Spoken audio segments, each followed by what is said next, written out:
शरद पूर्णिमा का दिन लक्ष्मी को पूर्ण करने का दिन, पूर्ण करने, केवल अमृत ही नहीं बरसता, शरद पूर्णिमा के दिन लक्ष्मी भी बरसती। माता पार्वती जी ने संपूर्ण ब्रह्मांड में एक सिद्धता प्रदान कर दी कि अपने गोदी के लाल को, अपने गोदी के पुत्र को माता ने लक्ष्मी की गोद में देकर लक्ष्मी को पूर्ण बना दिया। वो दिन कौन सा था? यही शरद पूर्णिमा, यही शरद पूर्णिमा का दिन था। धन उलझ गया, तुमने तो कोई अच्छा सोच कर किसी को पैसा दिया, अच्छा सोच कर किसी को धन दिया और वो धन उलझ गया, नहीं आ रहा, पैसा वापस दे ही नहीं रहा। बेलपत्री के पेड़ के नीचे, बेलपत्री के वृक्ष की दो थोड़ी सी बाहर निकली हुई छाल को देख लो, बेलपत्री के वृक्ष की छाल। उस छाल पर कच्चा जो सूत होता है, धागा होता है ना, कच्चा धागा, सफेद कच्चा सूत, उस धागे को बेलपत्री की छाल पर 7 बार घुमा लो। चारों तरफ मत घुमाना, नहीं तो चारों तरफ धागा लेके घूम जाओ।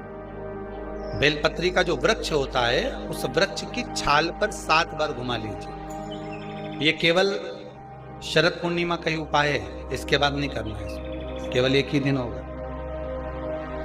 बेलपत्री की छाल पर उसको घुमा लीजिए 7 बार घुमाकर, जब वो जनेऊ की तरह हो जाएगा ना, उसको उतार लीजिए। बेलपत्री के वृक्ष के नीचे घी का दिया लगाइए, हाथ में उसको रख लीजिए। जिस व्यक्ति को तुमने धन दिया और वो उलझ गया, नहीं दे रहा, पैसा पहुंचा नहीं रहा है, उस छाल पर जो धागा आपने लपेटा है, श्री शिवाय नमस्तुभ्यम का स्मरण कर कर बेलपत्री के पेड़ के नीचे कुंदकेश्वर महादेव का नाम लेकर उस धागे को शंकर भगवान को छुआकर महाराज माता पार्वती के चरणों में ले जाकर छोड़ दीजिए। अब विनती कर कर छोड़ दो और निवेदन कर दो, माँ मेरी इतना धन है, इतना पैसा है, विश्वास कर कर मैंने उसको दिया था, वो नहीं दे रहा, माँ से निवेदन करो। फिर कहेंगे संसार वालों के सामने जाकर रोगे तो दुनिया के लोग हंसी उड़ाएंगे। आप किसी से कह दो मेरा 5 लाख रुपए वो लेकर भाग गया, दिया काहे को? हमसे पूछा था, हमने कहा था। दुनिया के लोगों के सामने जाकर कहोगे तो हंसी उड़ाएंगे, अच्छा है लेकर भाग गया, अच्छा है डूब गया। हमें किसी के सामने नहीं रोना। द्रौपदी के 5 पुत्र जब मारे गए तो द्रौपदी किसी के सामने जाकर नहीं रोई। द्रौपदी अगर रोई तो परमात्मा के चरणों में जाकर रोई। उत्तरा का गर्भ जला, ब्रह्मास्त्र छोड़ा गया, उत्तरा कहीं जाकर नहीं रोई, सीधे भगवान के चरणों में जाकर। भगवान ने पूछा हुआ क्या? उत्तरा कहती मेरा गर्भ जल रहा है, ब्रह्मास्त्र आ रहा है। अगर संसार वालों के कहने में पड़ी रहती तो उत्तरा का गर्भ भी नष्ट हो जाता, पर भगवान के चरणों में चली गई। भगवान ने अंगुष्ठाकृति धारण करी, गर्भ में जाकर परिक्रमा करी, उत्तरा के गर्भ में पहुंच गए। जो बालक प्रविष्ट हुआ परीक्षित हुआ, आते सी जन्म लेते सी जिसने परीक्षा करी परीक्षित हो गया। श्रीमद् भागवत में लिखा है, संसार वालों के आगे जाकर रोगे तो दुनिया के लोग हंसी उड़ाएंगे, पर परमात्मा के आगे जाकर कहोगे, परमात्मा हंसी नहीं उड़ाता, परमात्मा उस कार्य को सिद्ध करता। उसके सामने जाकर बोलो तो, तुम बोलो ही नहीं और परमात्मा के सम्मुख में और कहो कि मैंने तो सबके कह दिया, सबसे फोर्स लगा दिया, सबसे सोर्स लगवा दिया, ये करवा दिया। परमात्मा से जाकर निवेदन करो कि मेरा धन उलझा है, मेरा धन मैंने विश्वास रखकर करा था, दे दिया था, माँ अब आपको देना है, भगवान शिव की कृपा से वो पहुंचा दीजिए, आएगा। एक पूर्णिमा पर करके देखने में क्या जा रहा है? शरद पूर्णिमा किसी भी समय पर कभी भी करो, उलझा हुआ धन मां सुलझा वापिस ला। अब पूर्णिमा के व्रत में आपने कई बार किताब पढ़ी होगी पूर्णिमा की, या आपने व्रत किया होगा, या पूर्णिमा का व्रत आप धारण करे होगे, तो उसमें पूजन कौन से भगवान की हो? पूर्णिमा के व्रत में किस भगवान की पूजन होती है? तो कहा पूर्णिमा के व्रत में केले के खंभ लगाकर पूर्णिमा का जो अध्यापन होता है, पूर्णिमा की जो पूजन होती है, उस पूजन में शंकर और पार्वती की पूजन की, शिव और नारायण की पूजन करी जाती। शंकर और पार्वती का स्मरण किया गया। किसकी पूजन होती है? शिव पार्वती। क्यों? शंकर और पार्वती का पूजन क्यों करा जाता है पूर्णिमा के व्रत में? क्योंकि शिव और माता पार्वती ही केवल एक ऐसे हैं जिन्होंने अपूर्ण लक्ष्मी को भी पूर्ण बना दिया है। किसको पूर्ण बनाया है? लक्ष्मी। शरद पूर्णिमा के दिन अगर आप शंकर भगवान को एक लोटा पानी अगर शिव को समर्पित कर रहे हो, श्वेत पुष्प को रखकर शंकर जी के ऊपर सफेद फूल को चढ़ाकर अगर एक लोटा जल भी एक पात्र जल भी शंकर को समर्पित कर रहे हो, तो ये लक्ष्मी के लिए ही तो कर रहे हो। और कौन सी लक्ष्मी? पूर्ण लक्ष्मी। पूर्ण लक्ष्मी।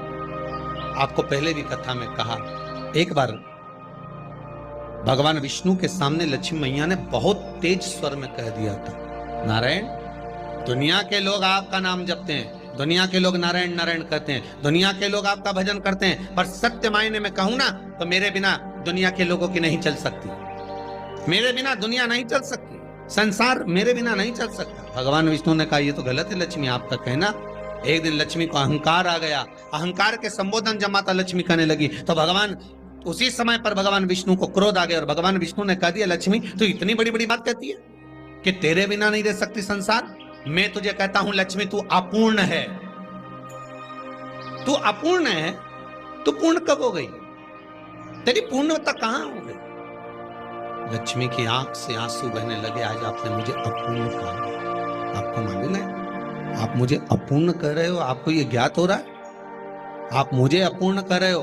भगवान कहते हैं, हाँ लक्ष्मी, मैंने तुझे अपूर्ण कहा। अपूर्णता का मतलब आप जानते हो ना? भगवान कहते हैं, लक्ष्मी मैं सब जानता हूं। लक्ष्मी रोती हुई माता सरस्वती के पास पहुंच गई। सरस्वती ने पूछा, क्या बात है लक्ष्मी, क्यों रो रही हो? लक्ष्मी जी ने कहा, क्या बताऊं सखी, मेरे पति ने आज मुझे अपूर्ण कह दिया है। तो क्यों रो रही है तू? अपूर्ण अगर कह दिया, पति ने ही तो कहा है ना, तो क्यों रोना? चल मेरे साथ में। और सरस्वती मैया माता लक्ष्मी को लेकर सीधे पहुंच गई माता पार्वती के यहाँ।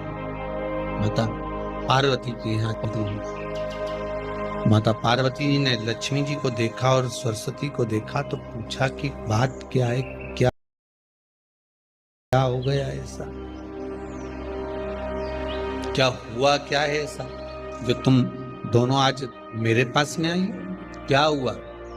पार्वती जी कुछ बोलती, शिव जी का ध्यान माता सरस्वती की ओर और लक्ष्मी की ओर गया और भगवान शंकर जान गए कि आज भगवान नारायण ने लक्ष्मी जी को अपूर्ण कहा है।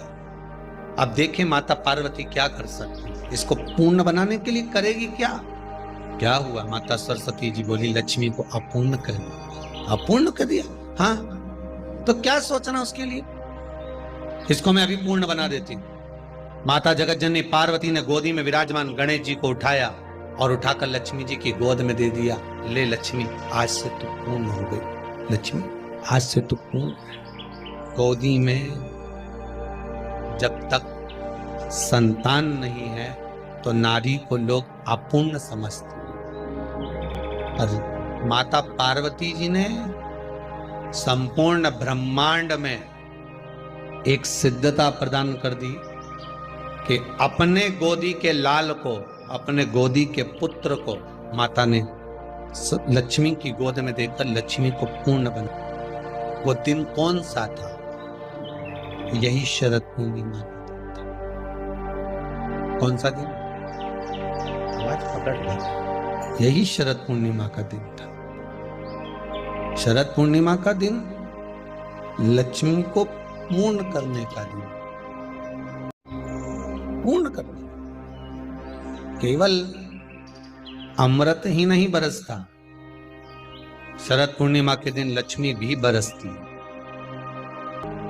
कितना सुंदर बात है, जरा ध्यान दीजिएगा। अगर आप थोड़ा सा पूजन में चावल भूल गए तो आपके मन में आ जाता है कि मैंने चावल नहीं चढ़ाया। बोला आता है कि नहीं आता?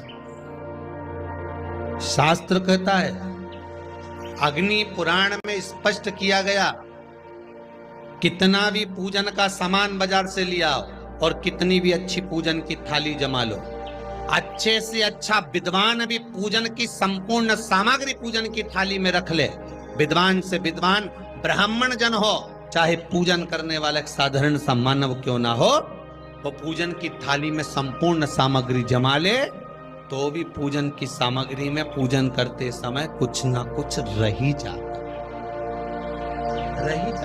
अच्छे से अच्छा विद्वान भी पूजन की सामग्री में थोड़ा ना थोड़ा रह गया। अब मन में भ्रम उत्पन्न हो गया कि ये पूजन की सामग्री में क्यों रह गया, मेरे को ये चाहिए था, ये तो रह गया, मैंने तो ये चढ़ाने के लिए लाना था, मैं तो ये भूल गई। उसका कारण क्या है? हमें लगता है कि त्रुटि हो गई, हमें लगता है कि गलती हो गई, पर शंकर भगवान से कोई पूछे, शिव के भगत से कोई पूछे कि पूजन की थाली में पहले के समय में लोग पूजन करने जाते थे तो क्या पूजन की सामग्री में साहित्य कम रह जाता था? हाँ, उसका कारण क्या था? भगवान कहते हैं कारण केवल एक है। मैं खुद पूजन की थाली में, भगवान विष्णु ने संकल्प लिया था कि 108 कमल के पुष्प भगवान शंकर को समर्पित करूंगा। पहले कथा में वर्णन किया, 108 कमल के पुष्प भगवान को दूंगा। जब आखिरी दिन महीने का पूर्ण होने जा रहा था, श्रावण के महीने का, भगवान ने एक पुष्प को निकाल लिया, उसमें पूजन की थाली में एक फूल कम कर दिया। अब आपको लगे, परिवार को लगे, कुटुंब को लगे, किसी को लगे, पूजा की थाली में पुष्प, पूजन की थाली में सामग्री अगर कम रह गई है तो आप ये विचार ना करें कि मुझसे गलती हो गई, मुझसे त्रुटि हो गई, भगवान रुष्ट हो जाएंगे। भगवान अपने भक्त से कभी रुष्ट नहीं होता सा। ये दुनिया के लोग कहते हैं कि अगर पूजन नहीं करेंगे, हमने ये सा नहीं करेंगे तो रुष्ट हो। नहीं नहीं नहीं, भगवान रुष्ट नहीं होता, भगवान कभी रुष्ट नहीं होता अपने भक्त से। पूजा की थाली में सामग्री नहीं है, उसका कारण क्या है? भगवान शंकर की कथा कहती है, जिस दिन पूजन करने बैठे जान कर कोई सामग्री मत छोड़ कर जाना, नहीं तो तुम लोग हंसी खेल में कि चलो ये मत ले जाओ, नहीं, आप पूरी सामग्री जमा, और कोई सामग्री आप भूल गए हो तो समझ लेना कि भगवान आपके दरवाजे पर आने के लिए बेकरार हैं, भगवान आपके दरवाजे पर आना चाहते हैं। अगर कोई सामग्री छूट गई, कोई सामग्री रह गई है, जान कर हमको नहीं, जैसे श्रीफल, नरियल जो हम भगवान के मंदिर में तोड़ते हैं, फोड़ते हैं, माता जी के सामने हमने नरियल फोड़ा, नरियल अच्छा निकल गया, भगवान ने स्वीकार करा ना करा। अगर नरियल अच्छा निकल गया तो आपने थोड़ी सी चिटक निकाल कर भगवान को चढ़ाई, बाकी का सब घर ले जाके चक्कू से निकाल निकाल के सब खा गए। और मान लो वही नरियल जो आपने भगवान को चढ़ाया, फोड़ा, और वह अंदर से खराब निकल गया, तो भगवान ने स्वीकार करा कि नहीं करा? शिव महापुराण की कथा कहती है, जो नरियल अंदर से बेकार निकल गया वो भगवान ने पूर्ण स्वीकार कर लिया, क्योंकि भगवान को मालूम है कि ये सड़ा हुआ नरियल तो चक्कू से निकाल के नहीं खाएगी, जब परिक्रमा लगाएगी तो मंदिर के पीछे पटक जाएगी। भगवान को मालूम है इस चीज का, भगवान को इस चीज का ध्यान है कि ये मंदिर के पीछे पटकेगी। अब भगवान यही, अब हमको लगा कि भगवान जो सड़ा नरियल है वो स्वीकार कर लिया। क्या आप मंदिर जाते समय दुकान पे से सड़ा नरियल लेके जाओगे क्या? अरे बोलो तो, आप तो अच्छा बजा कर, पानी देख कर, खूब बजा बुजू के देख कर लेकर जाओ कि नरियल अच्छा होना चाहिए। आगे भगवान उसको कैसे स्वीकार कर रहा है, भगवान कैसे उसको प्राप्त कर रहा है, ये उसके ऊपर।